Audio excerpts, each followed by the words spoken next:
Oh my goodness, look at all this heat damage cut off. Yeah, this is basically what happens when you use heat.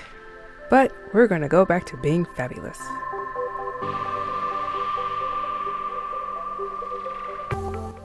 Hey guys! Alrighty, so today we're going to be working on getting rid of this heat damage. This is basically the end result of how it looks when I'm finished, and it just looks so much better. Before, my hair was looking thin at the ends, it was looking a bit patchy in the back, just in the hair, the curls just were losing completely their luster. So I wanted to go back and cut it and make it fabulous again, and I was really excited with how it came out. It looks nice. So let's get started.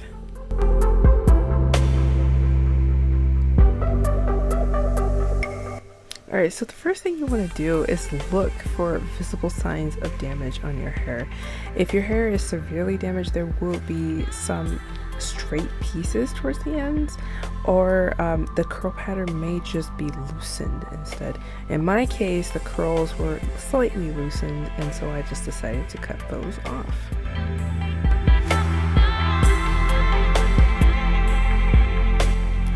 Alright, once you found the curls that you want to cut, you just will decide to figure out where the damage is, and you begin to chop it off. Now, I was already in the process when I started here, but as you'll see, the curls will be consistent until the ends, and that's when it starts looking wonky.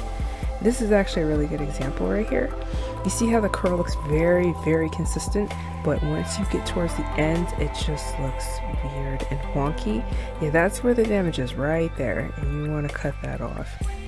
Now, if you don't wear your hair in a wash and go state very often, you don't really even need to cut this off. It's not that big a deal. But because I wear my hair in a wash and go state, I don't want the curls looking strange. Like, look at that, look at that, look at that. The curl looks all deformed and weird, and oh, my poor little curl. It was trying so hard. It was trying to function, and it just couldn't function. It just had to go. Rest in peace. And see, that's how it looks. It's not really a curl. It's just a weird looking bendy thing. So at this point, I just go to town and I start just cutting off the hair, and what turned into me cutting off the heat damage actually started to become like a mini diva cut. And I never cut my hair in its wash and go state before, but it was actually kind of fun going curl by curl and just trimming off what needed to be cut. Don't be afraid to cut your hair.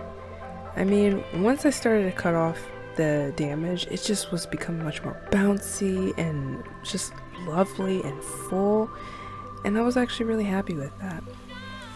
I think a lot of us are always afraid to cut our hair. You know, we're not really sure what we're gonna do, and we just are afraid we'll mess up, but you just gotta take a breath and just cut it.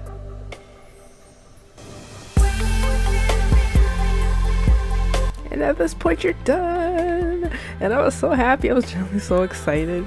I mean, my hair was bouncy, it was full, it had a lot of movement.